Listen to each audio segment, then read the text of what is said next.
Answer देखे तो उसकी आंखें खुल गई। सब आंसर बिल्कुल सही थे। उसे विश्वास नहीं हुआ। एग्जाम के बाद कुनन को भूख लगी। उसने मेरिका से कहा, चलो लंच हॉल चलते हैं। रास्ते में अचानक राजकुमार लाए और उसके दोस्त सामने आ गए। मेरिका थोड़ी डर गई। आसपास के लोग चुप हो गए। माहौल में टेंशन फैल गया। कुनन समझ नहीं पाया कि ऐसा क्यों हुआ। लाए ने तारा मारा, क्या सच में छोटे बच्चे को राजा का आशीर्वाद मिला है? मेरिका तुरंत कुनन की मदद करने लगी, लेकिन लाए ने उसे बीच में बोलने नहीं दिया। कुनन ने अपनी मैजिक स्टिक मजबूत पकड़ ली। उसने शांत लेकिन सख्त आवाज में कहा, मुझे फर्क नहीं पड़ता कि तुम हो कौन, लेकिन अगर कोई मेरिका को परेशान करेगा तो मैं चुप नहीं रहूंगा। इसी बीच इक्सियो आगे आया और दोनों के बीच खड़ा हो गया। उसने घबरा कर लाई से कहा, तुम्हें मेरे छोटे भाई से काम क्या है? लाई को ये पसंद नहीं आया। वो गुस्से में बोला, तुम्हें बोलने की परमिशन नहीं थी। इक्सियो थोड़ा डर गया, लेकिन उसने सोचा कि स्कूल में सब इक्वल है, इसलिए शांत रहना चाहिए। कुन ने डिसाइड किया कि वो खुद एक्शन लेगा। उसने अपनी सीक्रेट मैजिक आवरी का इस्तेमाल किया। उसने लंच हॉल में जहाँ जहाँ थोड़े बहुत पानी था उसे इकट्ठा किया और चुपचाप लाई की पैंट में गिरा दिया। कुछ ही सेकंड्स में लाई की पैंट पूरी तरह भीग गई। इक्सो घबरा गया, लेकिन कुनून ने बड़े काम तरीके से सबका ध्यान उसकी तरफ दिलाया।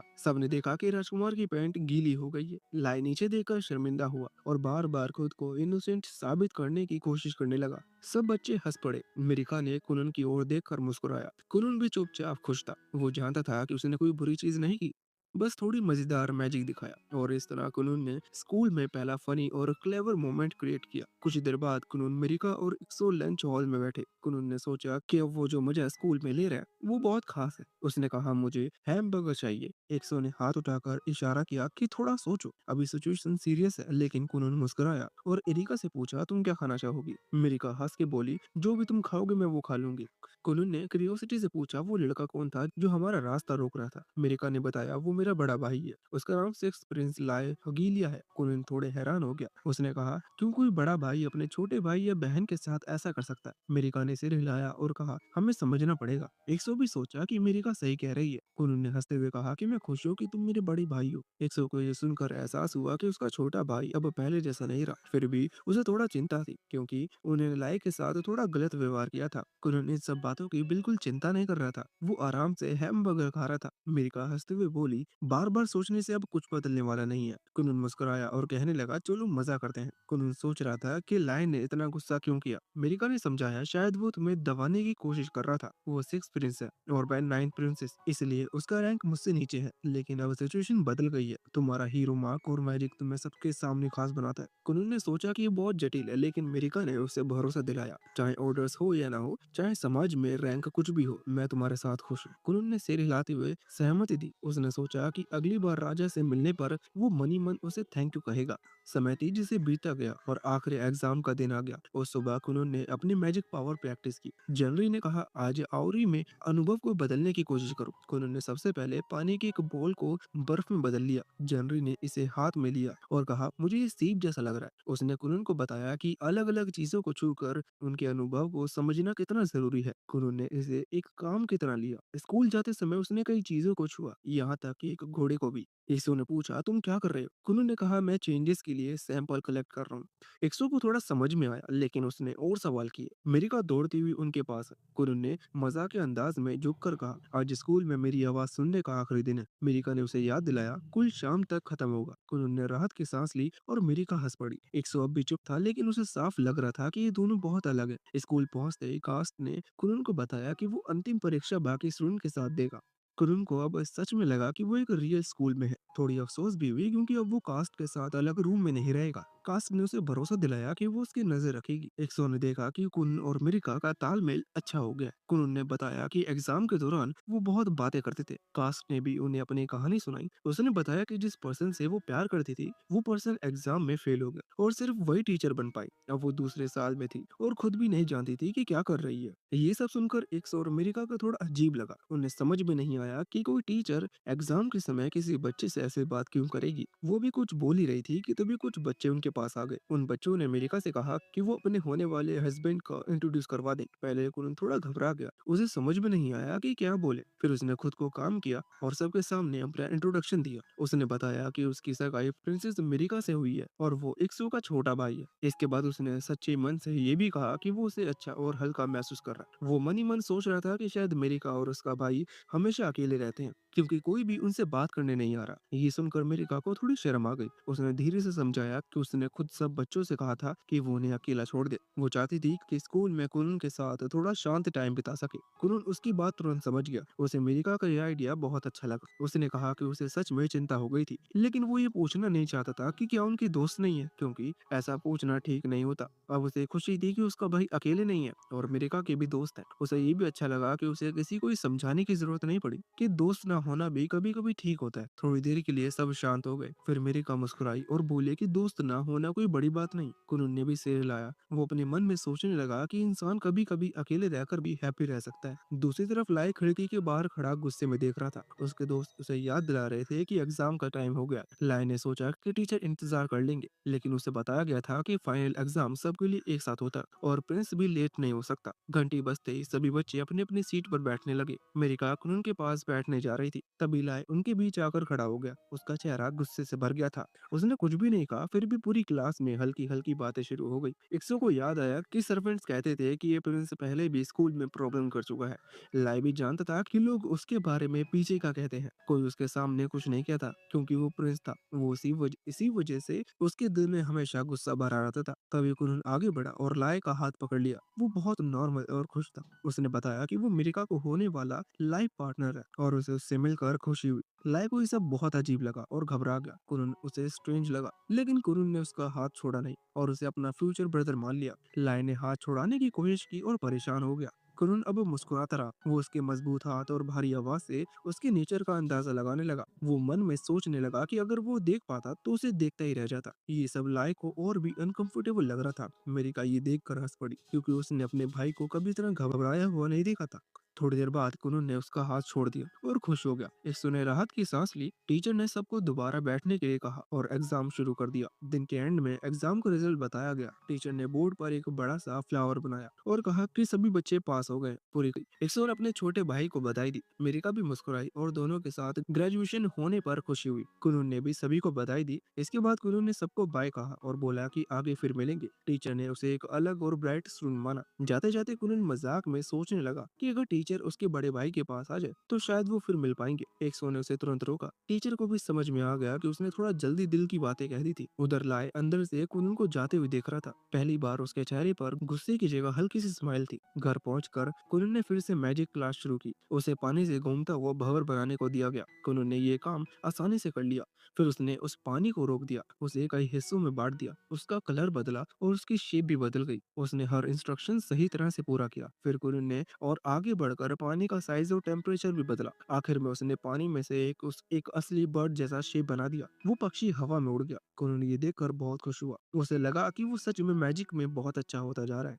उसी दिन के बाद कुनून को पता चलता है कि फ्लोरा ने भी नौकरी छोड़ दिया। वजह ये होती है कि कुनून ने अपनी पूरी पढ़ाई खत्म कर ली है। अब वो ऑफिशियली ग्रेजुएट हो चुका है। कुनून को थोड़ा दुख होता है कि वो फ्लोरा से ठीक से गुड बाय भी नहीं कह पाया, लेकिन इको उसे बताती है कि फ्लोरा उससे मिलकर रो पड़ती है, इसलिए वो चुपचाप चली गई। कुनून तय करता है कि वो उन्हें थैंक यू लेटर जरूर लिखेगा। इको मजाक में कहती है कि अगर वो लेटर लिख रहा है तो किसी अच्छे लड़के के बारे में भी पूछ ले, जो लंबा हो, हैंडसम हो और अच्छी जॉब करता हो और शादी के लायक हो। कुनून समझ जाता है कि इको अपने लिए लाइफ पार्टनर की बात कर रही है। ये सोचकर वो थोड़ा उदास हो जाता है। उसे डर लगता है कि अगर ईगो भी चली गई तो वो अकेला रह जाएगा। उसे लगता है कि सब लोग एक एक करके उसे छोड़ के जा रहे हैं। ये सोचकर उसका दिल भारी हो जाता है। रात के खाने पर कुनून अपने पिता को बताता है कि उसकी मैजिक टीचर अब उसे नहीं पढ़ाएंगी और उन्होंने कहा कि उसे अब किसी और बड़े जादूगर से सीखना चाहिए। तभी उसका बड़ा भाई बताता है कि दरबार में एक बहुत शक्तिशाली रॉयल मैजिशियन है जिसके बारे में सब बात करते रहते हैं। कुनून की माँ को भी उसका नाम याद आता है। लोग कहते हैं कि वो बहुत सुंदर और बहुत ताकतवर जादूगर है। ये सुनते ही कुनून तय कर लेता है कि वही उसका नया टीचर होना चाहिए, लेकिन उसके पिता कहते हैं कि रॉयल मैजिशियन से मिलना बहुत मुश्किल है। वो सीधा राजा से अधीन है और आम लोग उनसे बात भी नहीं कर सकते। कुनून ये समझ जाता है, लेकिन हार नहीं मानता। वो अपने मन में एक अजीब प्लान सोचने लगता है। वो सोचता है कि अगर वो कभी महल गया और रास्ता भटक गया तो शायद कोई रॉयल मैजिशियन उसकी मदद कर दे। उसके पिता को ये प्लान बिल्कुल बेकार लगता है, लेकिन कुनून को अपनी सोच पर पूरा भरोसा होता है। उसकी माँ उसे देखकर पिघल जाती हैं और अपने पिता से कुछ करने की कहती हैं। आखिरकार उसके पिता मान जाते हैं और वादा करते हैं कि वो राजा से इस बारे में बात करेगा। कुरुन बहुत खुश हो जाता है। उसे लगता है कि वो अपने सपने के एक और करीब पहुंच गया। उसी समय दूसरी जगह अमेरिका की बड़ी बहन कुरुन से जुड़े कागज लेकर रॉयल मैजिशियन के लीडर के पास जाती है। शुरुआत में वो भी हैरान हो जाती है कि इतना छोटा जादूगर इतना बड़ा सपने कैसे देख सकता है, लेकिन जैसे ही वो पेपर्स ध्यान से पढ़ते हैं उनका चेहरा बदल जाता है। उन्हें समझ में आ जाता है कि ये कोई आम बच्चा नहीं बल्कि वही कुनून गुरियान है जिसके शरीर पर हीरो का मार्क है। जब वो वापस घर लौटा तो उसे जरा भी अंदाजा नहीं था कि उसकी जिंदगी अब पूरी तरह बदलने वाली है। उसके पिता को भी कोई भनक नहीं थी। उन्होंने कभी सोचा भी नहीं था कि सामने वाले लोग इतनी जल्दी मिलने का समय तय कर लेंगे। उन्हें ये भी साफ पता था कि मैजिक इंस्ट्रक्टर वाली बात भी जरूर उठेगी। दूसरी तरफ कुनून उस आदमी की ताकत सोचकर ही हैरान था। उसे पावर सच में कमाल की लगी थी, लेकिन उसके पिता ने उसे समझाया था कि बात सिर्फ ताकत की नहीं है। असल में सब कुछ देखकर ऐसा लग रहा था कि कोर्ट मेज खुद कुनून में दिलचस्पी ले चुका है। ये सुनकर पिता को क्यूरियोसिटी हुई और उन्होंने पूछा कि हाल ही में कौन से मैजिक सीखी है। तब कुनून ने ओरी मैजिक दिखाते हुए पानी से एक बिल्ली बना दी। उसकी शेप इतनी डिटेल में थी कि देखकर कोई भी चौंक जाए। पिता साफ तौर पर इम्प्रेस्ड हो गए। उन्हें बेटे का कंट्रोल देखकर भरोसा ही नहीं हुआ। फिर भी कुनून को लगा कि अभी कमी है। उसे महसूस हुआ कि उससे बिल्ली की मूवमेंट थोड़ी आर्टिफिशियल थी। उसने मन ही मन सोचा कि आगे चलकर वो उसकी आवाज मतलब मियाऊ जैसे साउंड भी बना पाए तो मजा आ जाएगा। जब उसने देखा कि उसके पिता को जानवर पसंद है तो उसने पूछ लिया कि घर में कोई पेट क्यों नहीं रखते। पिता ने तुरंत मना कर दिया और कहा कि इससे घर की रूटीन बिगड़ जाएगी और काम में भी दिक्कत होगी। कुनन को ये वजह ज्यादा कन्विंसिंग नहीं लगी। उसे याद आया कि मर्किस घुरिन फैमिली के पास तो इतना पैसा है कि दुनिया भर से प्यारी प्यारी बिल्लियां मंगवाई जा सकती है। तब पिता ने असली वजह बताई कि फैसला इसलिए लिया गया क्योंकि सारी बिल्लियां उन्हीं के पैरों में घूमती रहेगी और उससे एक्सीडेंट हो सकते हैं। कुनन ने ये बात मान ली, लेकिन तभी पिता को याद आया कि टीना को कुत्ता बहुत पसंद है। ये सुनकर कुनन को लगा कि उसके पिता हर किसी की पसंद का ख्याल रखते हैं। फिर कुनन ने एक और आइडिया रखा। उसने ये भी बताया कि अकियो ने कहा था कि बाहर कैट्स रखना नोबल में स्टेटस की निशानी मानी जाता है। ऊपर से प्रिंसेस मेरिका ने भी ऐसा ही कहा था। ये सुनते ही पिता की आंखों में इंटरेस्ट आ गया और उन्हें ये आइडिया काफी अच्छा लगने लगा। थोड़ी देर बाद वो रॉयल कोर्ट पहुंच गए। यही लीसिया से मुलाकात हुई। पिता ने इतनी गर्म जोशी स्वागत करने के लिए थैंक्स कहा और कुनन ने भी अपनी आदत के मजबूत अच्छे मैनर्स दिखाए। पिता ने मजाक में सोचा कि काश कुनन हर किसी से वैसे ही चाम से बात करे जैसे वो सेकंड प्रिंस से वो करता है, क्योंकि लीसिया उनकी सिस्टर इन लॉ थी। लीसे ने बताया कि उसने अमेरिका से कुनन की बहुत तारीफें सुनी है। जब लीसिया ने ध्यान से देखा तो पाया कि कुनन एक बिल्ली पकड़े हुए है, लेकिन पास जाकर समझ आया कि वो असली नहीं बल्कि पानी से बनी हुई है। ये जानकर पीटर को थोड़ा डिसअपॉइंटमेंट हुआ क्योंकि उन्हें लगा था कि ये उसका नया पेट है। इसके बाद लिसिया कुनन को सीधा ब्लैक टावर के रूम की तरफ ले गई, जबकि पिता राजा से मिलने चले गए। अलग होने से पहले पिता ने पूछा कि कुनन वापस कैसे जाएगा। कुनन ने सोचा कि वो खुद ही लौट जाएगा क्योंकि उसे प्रिंसेस से भी मिलना था। पिता फिर भी कैरेज बुलाने पर जोर दे रहे थे, लेकिन कुनन ने चालाकी से सोचा कि वो उसी रेस्टोरेंट से आ जाएगा जहाँ उसके पेरेंट्स अक्सर जाते हैं। ब्लैक टावर महल के दूसरी तरफ थी। अंदर जाते ही एलिसिया ने देखा कि क्या कुनन को चलने में कोई दिक्कत तो नहीं। उसे लगा कि वो थोड़ा नर्वस है, इसलिए उसने उसे आराम से रहने दिया। तब कुनन ने मेज केसेस को लेकर सवाल करने शुरू किए और सीधा एडवांस मैजिक की बात करने लगा। लीसिया ने मान लिया कि वो अभी बिगनर है और इतने डीप सवालों के जवाब नहीं जानती। उसने बात बदलते हुए रॉयल फैमिली के बारे में समझाना शुरू किया। उसने बताया कि हैंगरी की करंट रॉयल फैमिली में 7 प्रिंस और 10 प्रिंसेस है। कई देशों में थ्रोन अपने आप बड़े प्रिंस को मिल जाते हैं, लेकिन ये सिस्टम अलग है। यहाँ मेरिटोक्रेसी चलती है, मतलब परफॉर्मेंस के हिसाब से सजेशन बदल सकते हैं। कुरन को ये काफी कॉम्प्लिकेटेड लगा और लीसे ने भी मान लिया कि यह आसान सिस्टम नहीं है। उसने ये भी बताया कि वो खुद एक ग्रेट मेज बनना चाहती है, इसलिए उसने थ्रोन का हक छोड़ दिया। आगे बढ़ते हुए कुरन को अचानक बहुत ज्यादा मैजिक कंसंट्रेशन महसूस हुई, जो ज्यादातर एक टावर से हो रही थी। लीसे ने बताया कि अमेरिका ससेशन की लड़ाई को लेकर बहुत परेशान चल रही है। अचानक लीसिया पूरी तरह चौंक जाती है जब उसकी नजर कुनून पर जाती है। वो देखती है कि कुनून बिना किसी झिझक के अपने पैरों के नीचे सिर्फ बर्फ बना रहा है और फिर पूरे फर्श पर ऐसे फिसलने लगता है जैसे कोई एक्सपर्ट स्केटर हो। उसकी मूवमेंट इतनी स्मूथ और कंट्रोल्ड होती है कि कुछ पल के लिए लीसा को समझ में नहीं आता कि वो देख क्या रही है। कुनून हंसते हुए उससे पूछता है, तुम भी ट्राई करोगी? लीसिया मान तो जाती है, लेकिन पहले उसे रोकती है। वो सीरियस होकर कुनून को समझाती है कि उसे पैलेस के अंदर इतनी लापरवाही से मैजिक यूज करना नहीं चाहिए। वो उसे सलाह देती है कि किसी भी फैक्शन या ग्रुप में जल्दी शामिल ना हो, किसी भी तरह के इम्पोर्टेंट डॉक्यूमेंट पर बिना समझे साइन ना करे और ना ही किसी जिम्मेदारी को जल्दबाजी में स्वीकार करे। उसकी बातों से साफ लगता है कि वो कुनन को एक मेट से ज्यादा एक इंसान की तरह सुरक्षित देखना चाहती है। ये सब कहने के बाद वो खुद भी थोड़ा एक्साइटेड होकर कहती है कि अब देर मत करो, जल्दी से उसे भी स्लाइड करवाओ। कुनून मुस्कुराता है और अगले ही पल दोनों महल के लंबे लंबे कॉरिडोर्स में तेजी से फिसलते हुए आगे बढ़ने लगते हैं।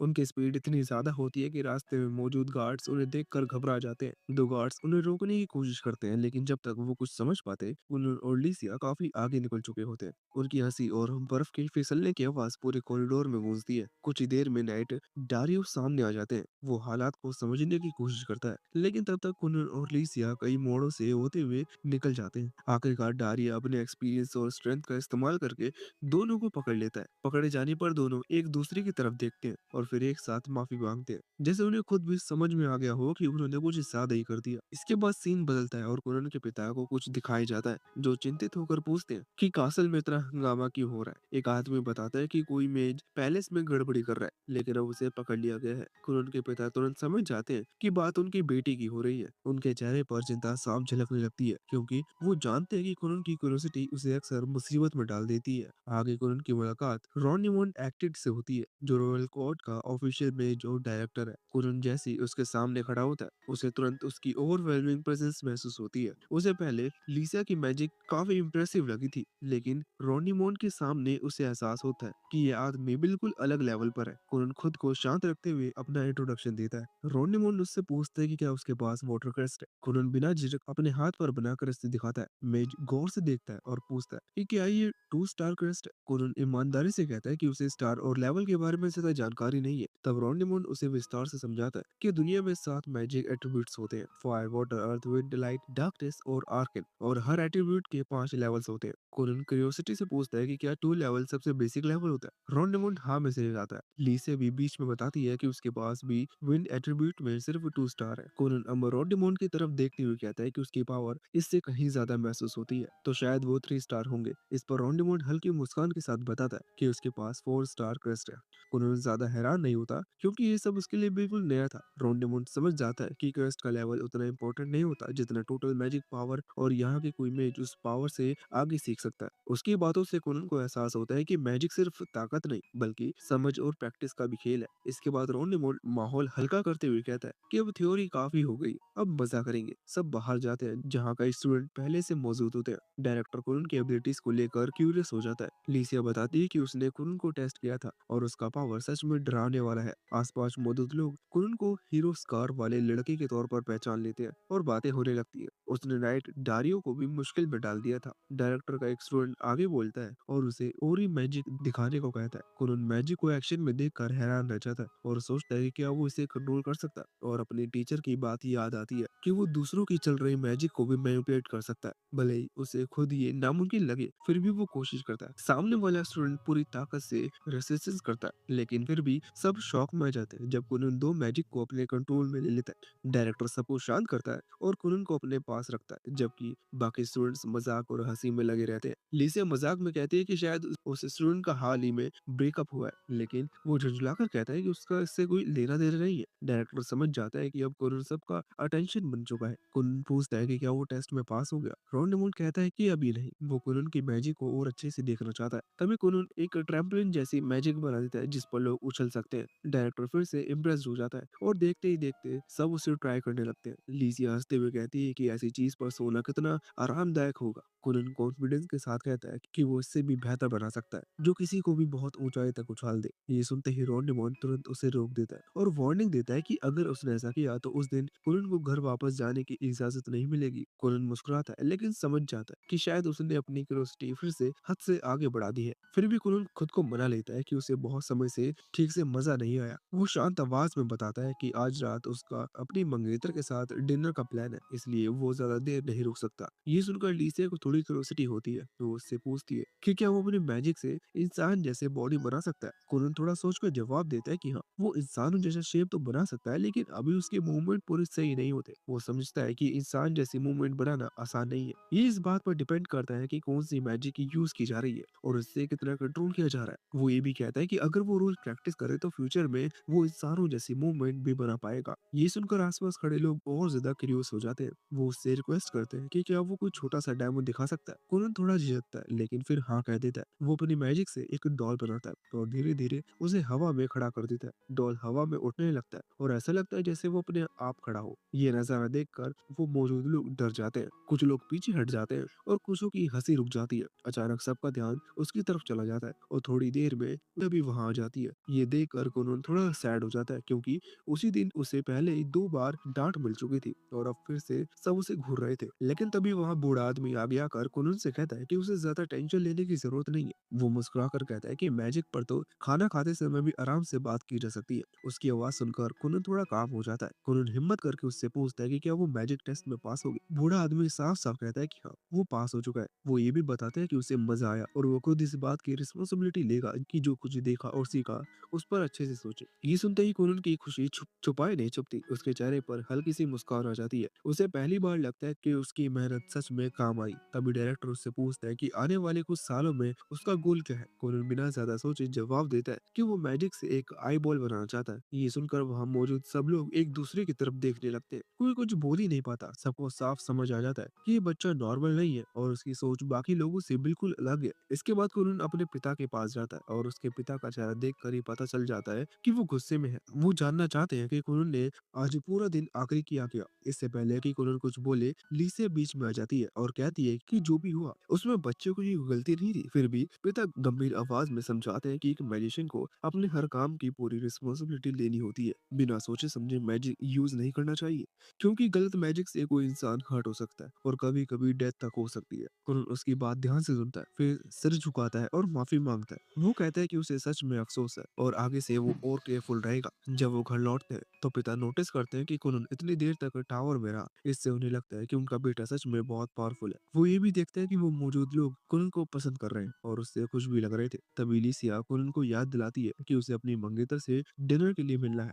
कुरन चौंक कर देखता है और समझ जाता है कि काफी रात हो चुकी है। वो जल्दी करने की सोचता है लेकिन फिर उसे याद आता है कि वो पसीने से भरा हुआ है और उसने बात भी नहीं लिया। लिसिया मुस्कुराकर उसे एक आइडिया देती है। कुरन पानी से एक स्पेयर बनाता है और विंड मैजिक से उसे हवा में उड़ाता है। फिर वो खुद और लिसिया उस पर सवार होते हैं। उड़ते समय कुरन को लगता है कि यह आइडिया शायद ठीक नहीं है। वो सोचता है कि अगर उस लड़की का कोई फियांसे हुआ और उसने ये सब देख लिया तो बहुत गलत समझेगा। लेकिन लिसिया उसे भरोसा दिलाती है कि उसका कोई फियांसे नहीं है और उसे ज्यादा सोचने की जरूरत नहीं। दोनों बहुत तेज स्पीड में उड़ते हैं और नीचे उतरते समय थोड़ी डेंजर भी होती है। नीचे उतरते ही लिसिया माफी मांगती है और कहती है कि उसे थोड़ा स्लो जाना चाहिए था। कुरन हंसकर कहता है कि कोई बात नहीं, वैसे भी इस मौके पर और एक्सपेरिमेंट कर सकते थे। लेकिन तभी अचानक डारिया वहां आ जाता है और वो लिसिया को डांटता है और याद दिलाता है कि वो रॉयल फैमिली से है और उसे ऐसे रिस्की सिचुएशन में नहीं पड़ना चाहिए।